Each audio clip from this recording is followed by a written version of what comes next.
Anda punya laptop seperti ini dan pengen performa lebih meningkat? Coba upgrade RAM dan SSD-nya. Lepas baut ini dan buka tutup RAM-nya.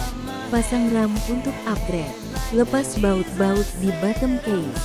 Lepas kabel touchpad dan keyboard. Lepas frame keyboardnya. Lepas kabel fleksi USB dan hard disk. Lepas hard disk dan ganti SSD. Pasang SSD-nya. Pasang kembali casing frame keyboard. Untuk video lengkapnya, bisa dilihat di channel Bakulindo Laptop.